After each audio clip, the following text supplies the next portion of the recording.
जरांगे पाटील यांच्या आंदोलनाविरोधामध्ये हायकोर्टामध्ये एक याचिका दाखल करण्यात आलेली आहे। बेकायदेशीर हे आंदोलन आहे आणि सर्वसामान्यांचा यांना त्रास होतोय, त्यामुळे हायकोर्टामध्ये ही याचिका दाखल करण्यात आली आहे। या संदर्भामध्ये तातडीची सुनावणी देखील होणार आहे। न्यायमूर्ती घुगे यांच्या कोर्टामध्ये ही सुनावणी अपेक्षित आहे। 4 इंटरव्हेन्शन याचिका दाखल करण्यात आलेल्या आहे आणि सुनावणी देखील याची आजच होऊ शकते अशी देखील शक्यता वर्तवण्यात येते आहे। मोठी बातमी आपण बघतोय, आंदोलन बेकायदेशीर आहे आणि सर्वसामान्यांना याचा त्रास होतोय असं याचिका हायकोर्टामध्ये दाखल करण्यात आलेली आहे। मनोज जरांगे पाटील यांचं आंदोलन सुरू आहे, उपोषणाला 4था दिवस आहे। वेगवेगळ्या भागातून मुंबईच्या आपण दृश्य बघतोय, सीएसएमटी असेल, मंत्रालय असेल, शेअर मार्केटच्या बाहेरची काही दृश्य बघितली, त्यामुळे मुंबईकरांना अर्थातच येण्या जाण्यासाठी याचा त्रास होतोय। मुंबईकरांना खरं तर याचा सगळ्यात जास्त त्रास होतोय। या संदर्भातली अधिकची माहिती घेऊयात आपले प्रतिनिधी प्रशांत बाग यांच्याकडून।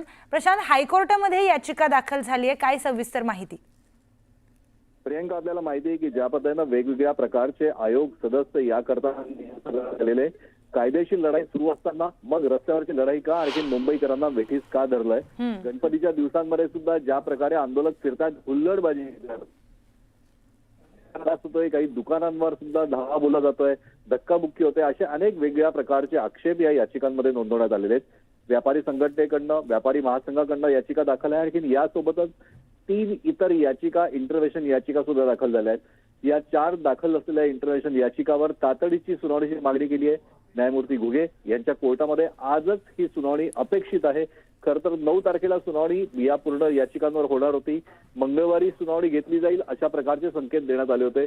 पण आता जी परिस्थिती आपल्याला समोर येते, या परिस्थितीनुसार या याचिकांवर आजच सुनावणी होऊ शकते।